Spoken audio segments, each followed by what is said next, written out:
Good morning all. आज हम एक और नया टॉपिक लेके आए हैं और आज जो अपन टॉपिक लेके आए ना वो बहुत ही इंपॉर्टेंट टॉपिक है आपके एग्जाम पॉइंट ऑफ व्यू से। क्योंकि अगर डाइजेस्टिव सिस्टम में से क्वेश्चन बनता है ना तो हाईली चांसेस है कि वो जो क्वेश्चन बनेगा वो पेप्टिक अल्सर के ऊपर ही आएगा। क्यों? क्योंकि जो पेप्टिक अल्सर जो डिजीज है ना ये बहुत ही कॉमन डिजीज होती है। प्लस पेप्टिक अल्सर डिजीज के अंदर समझने के लिए काफी कुछ चीजें होती है। ठीक है, तो आपको ये क्लास जो है ना वो बहुत ही अच्छी तरीके से देखनी है। साथ में आपको इस क्लास को बहुत ज्यादा शेयर भी करना है। साथ में अगर आपको क्लास पसंद आए तो उसको लाइक भी करना है। तो अपन जो पेप्टिक अल्सर की क्लास है ना उसको शुरू करने से पहले अपन को इसके अंदर क्या करना पड़ेगा, अपन को रिव्यू ऑफ एनाटॉमी लेनी पड़ेगी। और अपन रिव्यू ऑफ एनाटॉमी बेसिकली किसकी लेंगे? स्टोमक की लेंगे। ठीक है, तो सबसे पहले तो अपन स्टमक का डायग्राम बनाते हैं। यह आता है अपने पास के अंदर स्टमक का डायग्राम। ठीक है, यह आ गया अपने पास में स्टमक का डायग्राम। तो आपको जो ये वाला जो पार्ट दिख रहा है ना इसको अपन क्या बोलेंगे? इसको अपन बोलेंगे इसोफेगस। ठीक है, यह आ गया इसोफेगस। इसके बाद में आपको जो ये जो पार्ट है यहां पे मैं एक स्पिंटर यहां पे बना देता हूं, एक स्पिंटर में बना देता हूं यहां पे। तो जो ये ऊपर वाला जो स्पिंटर है ना ये क्या कहलाता है? ये कहलाता है कार्डियक स्पिंटर। क्या कहलाता है? Cardiac sphincter. ठीक है, साथ में ये नीचे जो है ये क्या कहलाएगा? ये अपने पास के अंदर पाइलोरिक स्पिंचर। ठीक है, यहां पर ये जो पार्ट होता है ऊपर वाला ये क्या होता है? ये होता है अपने पास के अंदर कार्डियक पार्ट। ठीक है, ये कहलाता है फंडस, फंडस ऑफ स्टमक। ठीक है, ये यहां पर आ जाती है body of stomach, body of stomach. यहां से लेके ये जो कर्वेचर है ना ये कर्वेचर क्या कहलाता है? ये कहलाता है ग्रेटर कर्वेचर ऑफ स्टमक। क्या कहलाएगा? ये कहलाएगा अपने पास के अंदर ग्रेटर कर्वेचर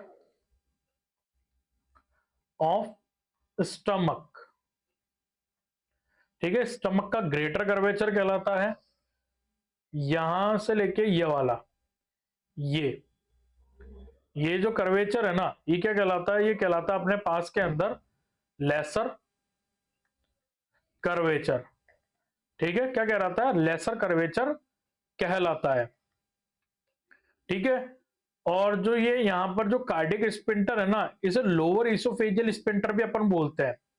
क्या बोलते हैं इसको? अपन बोलते हैं एक और नाम से लोअर इसोफेजियल स्पिंटर। ठीक है, तो ये थी अपने पास के अंदर जनरल एनाटॉमी किसकी? स्टमक की। और स्टमक को कैसे डिवाइड करेंगे? अपन स्टमक को डिवाइड करेंगे इस तरह से। ठीक है, और यह एक पार्ट रह गया अपने पास के अंदर। इस वाले पार्ट को अपन बोलेंगे क्या? इस वाले पार्ट को अपन बोलेंगे पाइलोरस। ठीक है, पाइलोरस ऑफ स्टमक। तो ये थी अपने पास के अंदर review of anatomy of stomach. ठीक है, तो आपको समझ में आ गया होगा कि जो स्टमक है ना उसकी एनाटॉमी क्या है। इसकी एनाटॉमी जानना जरूरी होता है पेप्टिक अल्सर को पढ़ने से पहले। अब अपन बात करते हैं अपने मेन टॉपिक की जो कि है पेप्टिक अल्सर। तो पेप्टिक अल्सर को अपन शुरू करते हैं डेफिनेशन से। ठीक है, पेप्टिक अल्सर का अर्थ आमाशय मतलब स्टमक की अंदरूनी परत या छोटी आंत के पहले हिस्से डुडेनियम में होने वाले घाव या छाले क्या कहलाते हैं? पेप्टिक अल्सर कहलाते हैं। inflammation of inner lining of stomach and small intestine are called peptic ulcer disease. ठीक है, और जो पेप्टिक अल्सर डिजीज होने का जो मुख्य कारण होता है ना, वो क्या होता है, जब गैस्ट्रिक जूस स्टमक या आंत की रक्षात्मक परत जो कि होती है म्यूकस को नुकसान पहुंचाने लगती है, तो वहां घाव बन जाते हैं। उसके कारण किसका फॉर्मेशन होता है, उसके कारण फॉर्मेशन होता है अल्सर का, फॉर्मेशन ऑफ अल्सर। और इन अल्सर को अपन क्या बोलते हैं, इन अल्सर को अपन बोलते हैं पेप्टिक अल्सर। ठीक है, मैं एक बार वापस डेफिनेशन बता देता हूं। पेप्टिक अल्सर का मतलब होता है स्टमक और छोटी आंत के पहले हिस्से, जिसको अपन डुडेनियम बोलते हैं, में होने वाला घाव या छाले क्या कहलाते हैं, पेप्टिक अल्सर कहलाते हैं। और ये क्यों होता है कि जब अपने जो गैस्ट्रिक जूस होता है ना, जो अपने खाने को पचाता है, अगर वो म्यूकस मेम्ब्रेन को रप्चर करके वहां पर घाव या फिर छाले बना देता है ना, तो उसको अपन क्या बोलते हैं, पेप्टिक अल्सर बोलते हैं। ठीक है, अब अपन बात करते हैं इसके कॉजेस की। इसके कॉजेस बहुत ही इंपॉर्टेंट है, बहुत इंपॉर्टेंट है। ये पूरी जो वीडियो है ना, बहुत ही मोस्ट इंपॉर्टेंट टॉपिक है पेप्टिक अल्सर। ठीक है, सबसे पहला आता है फैमिली हिस्ट्री। अगर आपके फैमिली में पेप्टिक अल्सर की हिस्ट्री है ना, तो हाईली चांसेस है कि ये आगे भी किसी ना किसी में देखने को मिलेगी। अल्कोहलिज्म मोस्ट कॉमन कॉज होता है अल्कोहल पेप्टिक अल्सर का। ठीक है, अल्कोहल के अंदर क्या करते हैं, ओवर कंजप्शन करते हैं अल्कोहल का, जिसके कारण क्या होता है, जो अल्कोहल होती है ना, वो प्रोडक्शन को इंक्रीज कर देती है एचसीएल को।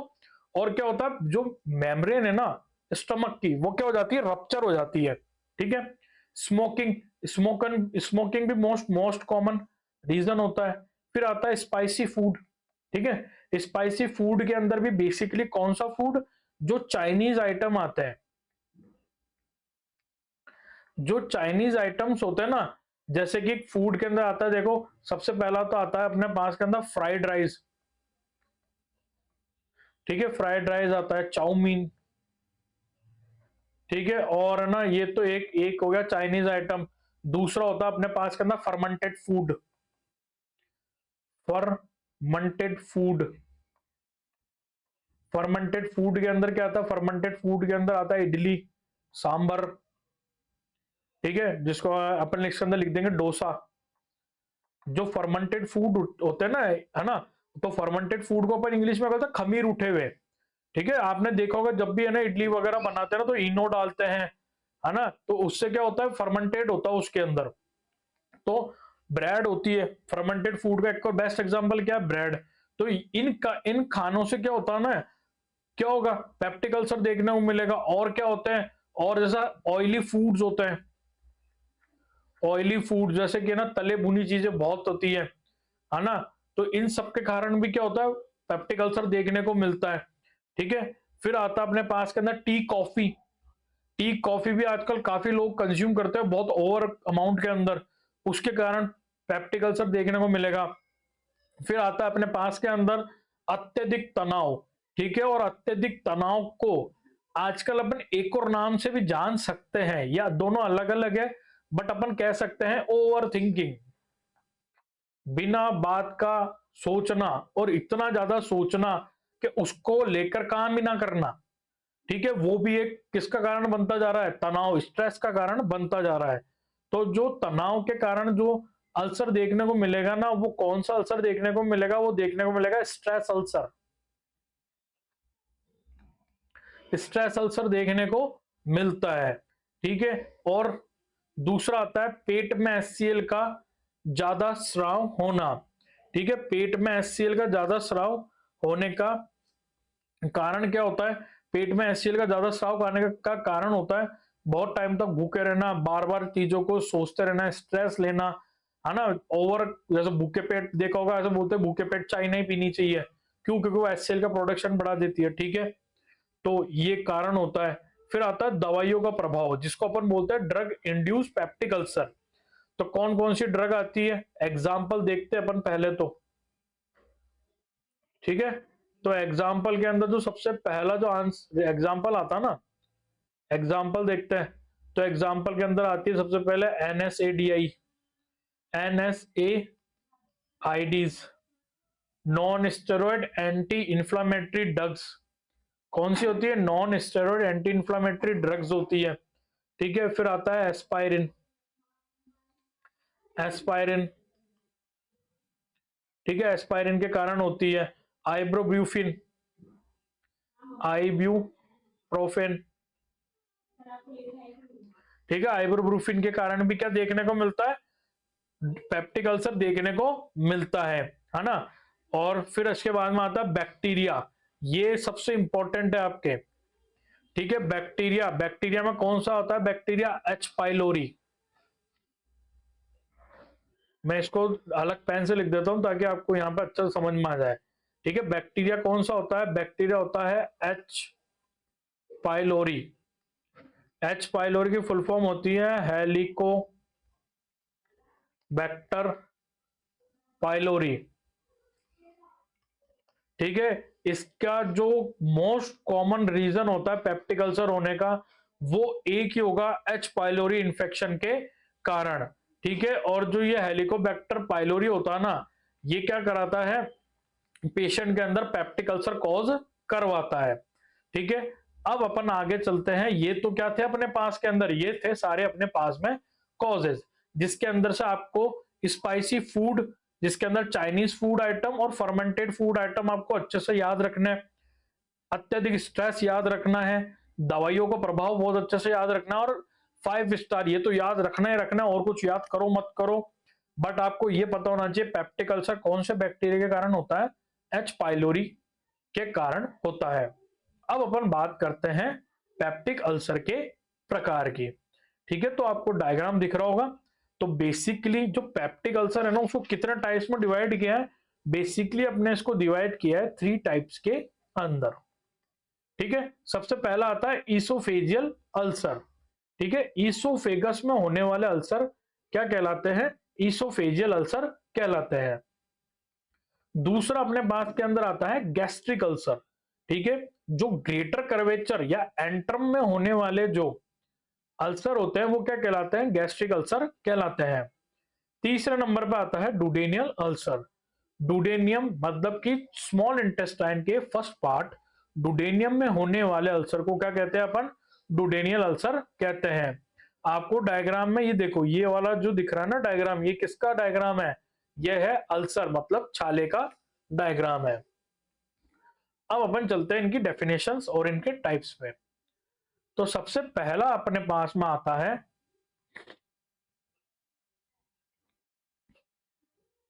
सबसे पहला आता है गैस्ट्रिक अल्सर। ठीक है, गैस्ट्रिक अल्सर आता है अपने पास के अंदर।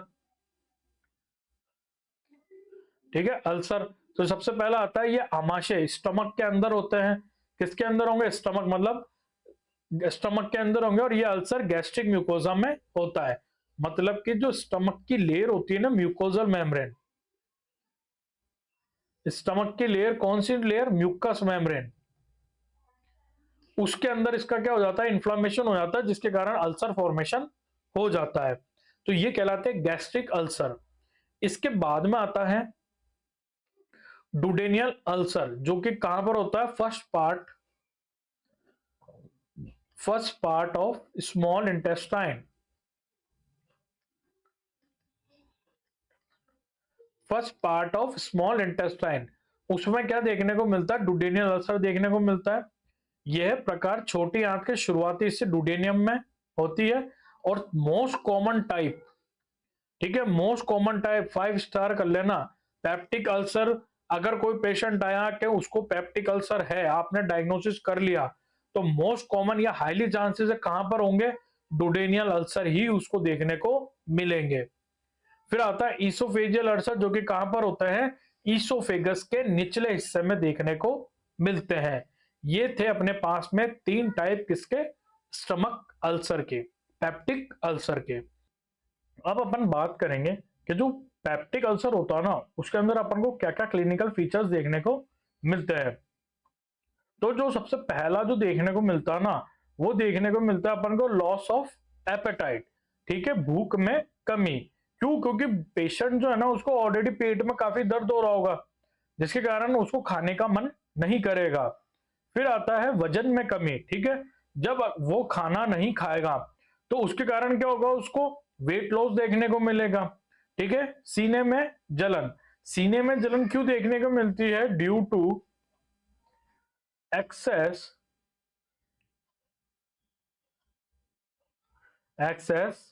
Production of HCl। ठीक है, क्या हो रहा है कि जो HCl का जो ओवर प्रोडक्शन हो रहा है ना, उसके कारण क्या होगा, पेशेंट को सीने में जलन देखने को मिलेगी, जो कि अपना जो एपिगैस्ट्रियम पार्ट होता है ना वहां पर देखने को मिलेगी।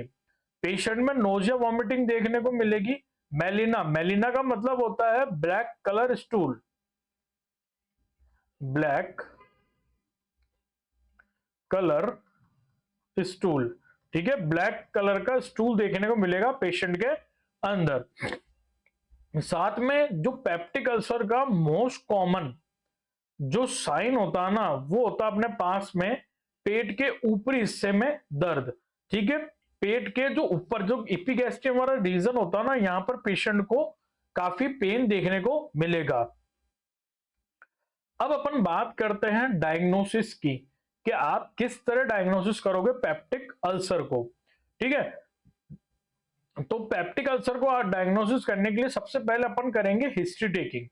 ठीक है, हिस्ट्री टेकिंग में अभी अपन पूछेंगे, जो सबसे पहला जो क्वेश्चन पूछेंगे ना, वो पूछेंगे टाइमिंग ऑफ पेन। ठीक है, क्या पूछेंगे अपन? उनको पूछेंगे टाइमिंग ऑफ पेन की,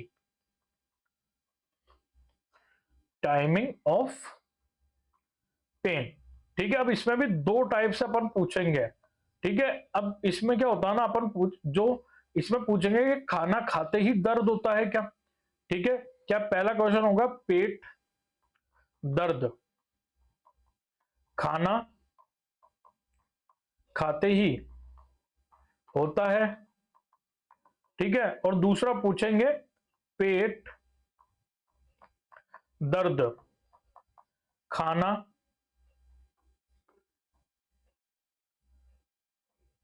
पेट दर्द खाना खाने के, ठीक है, कुछ समय बाद होता है। कुछ समय बाद होता है क्या? ठीक है, अगर वो कहता है ना कि हाँ खाना खाते ही दर्द होता है, तो उसको कौन सा अल्सर है? उसको अल्सर है अपने पास के अंदर गैस्ट्रिक अल्सर। गैस्ट्रिक अल्सर क्यों? क्योंकि जो गैस्ट्रिक अल्सर होता है ना, इनके अंदर खाना खाते ही पेशेंट को क्या शुरू हो जाता है? एब्डोमेन पेन शुरू हो जाता है। जबकि खाना खाने के कुछ टाइम बाद जो पेन होता है ना, वो होता है डुडेनियल अल्सर के अंदर। डुडेनियल अल्सर के अंदर।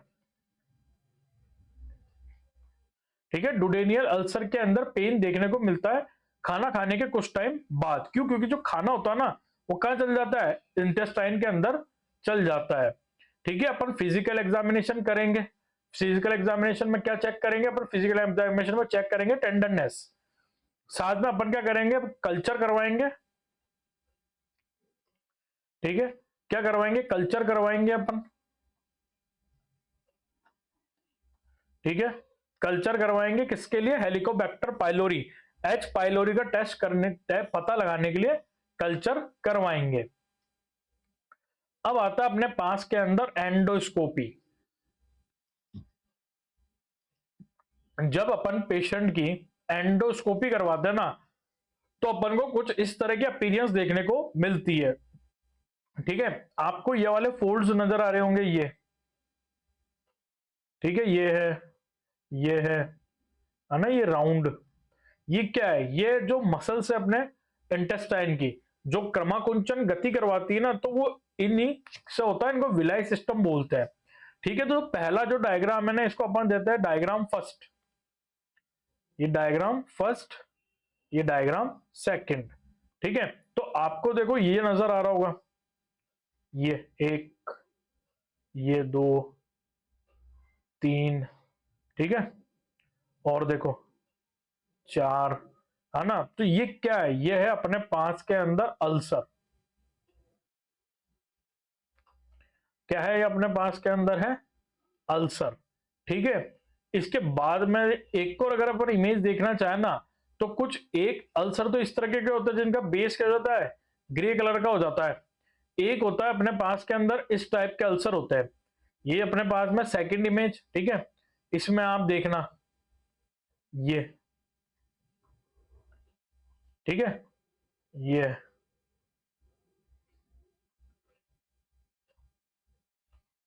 ये ये सब क्या है अपने पास के अंदर। ठीक है,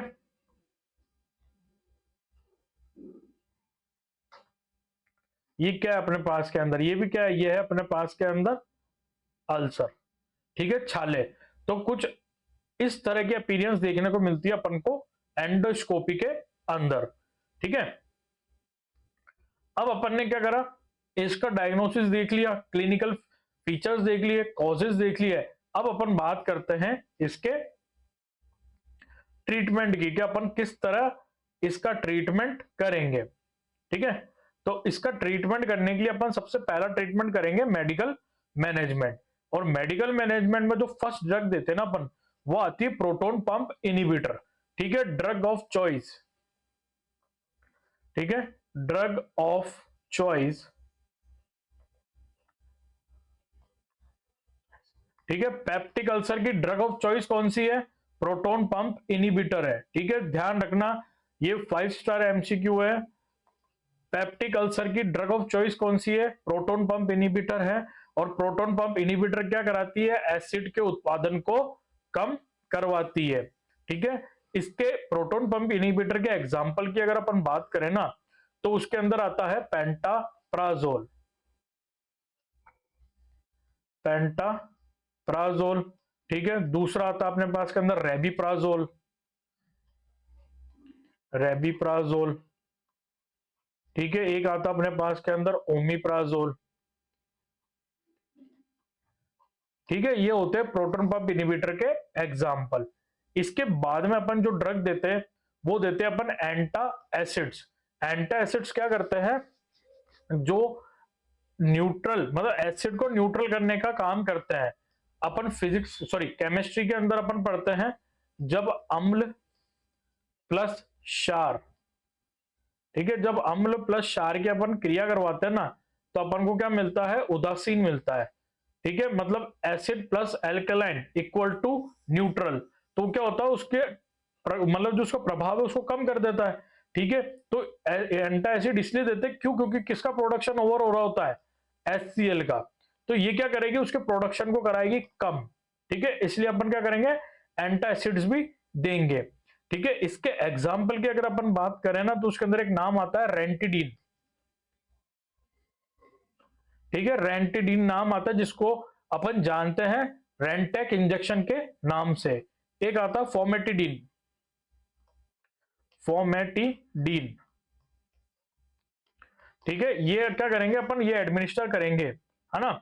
इसके बाद में आता है एंटीबायोटिक थेरेपी देंगे। क्यों एंटीबायोटिक थेरेपी क्यों देंगे, क्योंकि क्या है, एच पाइलोरी हेलिकोबैक्टर बैक्टीरिया है, तो बैक्टीरिया को ट्रीट करने के लिए देते हैं एंटीबायोटिक थेरेपी देते हैं।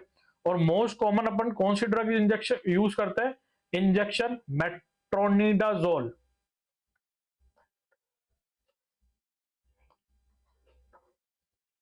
जोल मेट्रोनिडाजोल। ठीक है, और इंजेक्शन आता है लोफ्लोक्सासिन,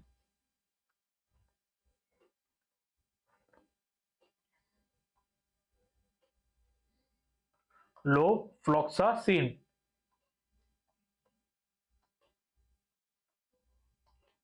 ठीक है, ये दोनों आईवी ड्रिप्स आती है, इनको अपन पेशेंट के लगाएंगे।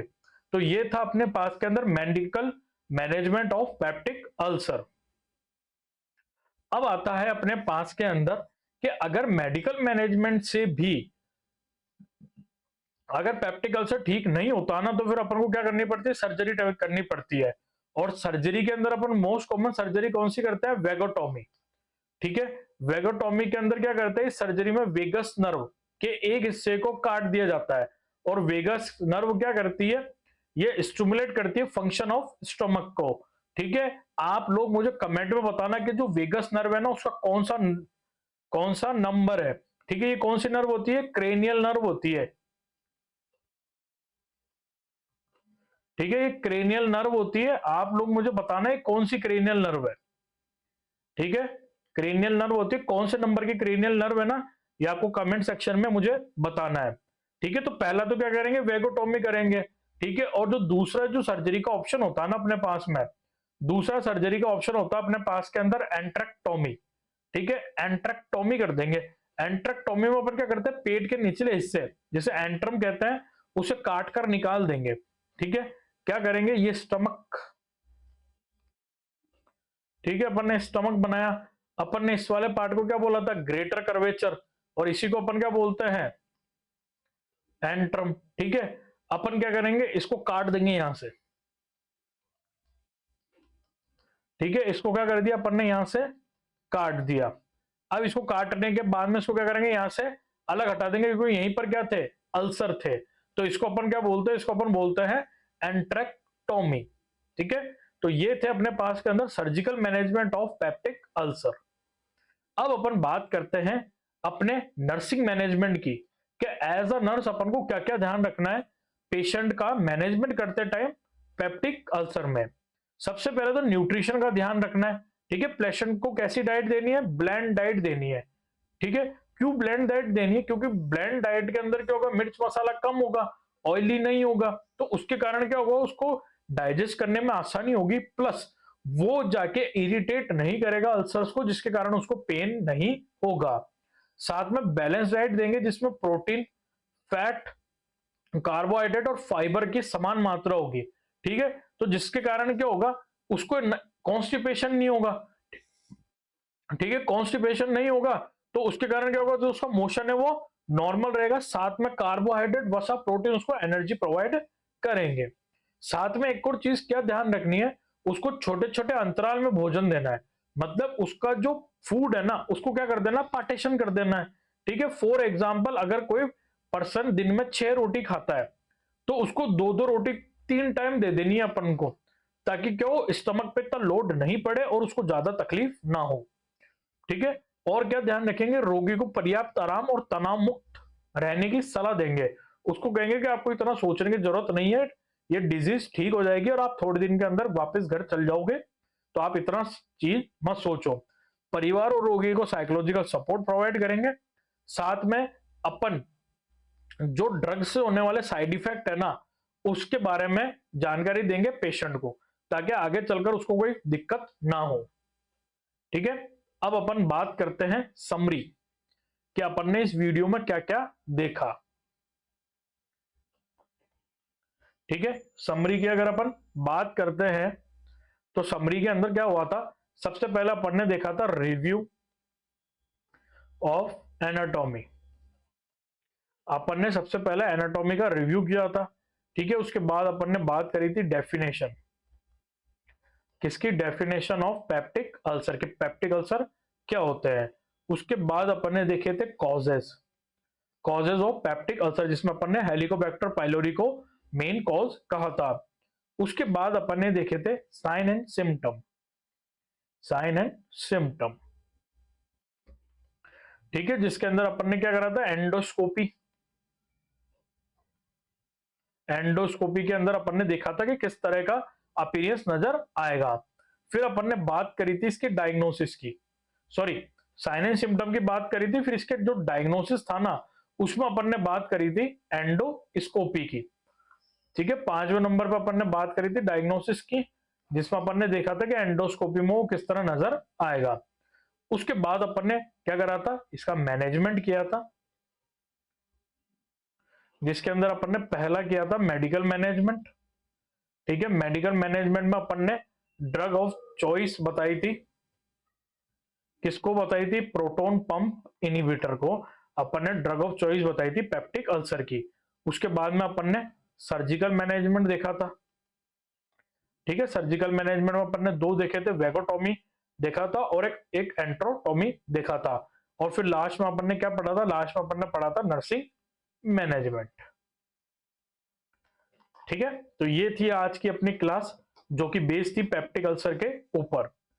आपको ये क्लास पसंद आई हो तो इसको लाइक करना, शेयर करना, और इस चैनल को जितना हो सके सब्सक्राइब कराइए, ताकि मेरे को भी मोटिवेशन मिले ऐसे ही और वीडियो लाने के लिए। Thank you.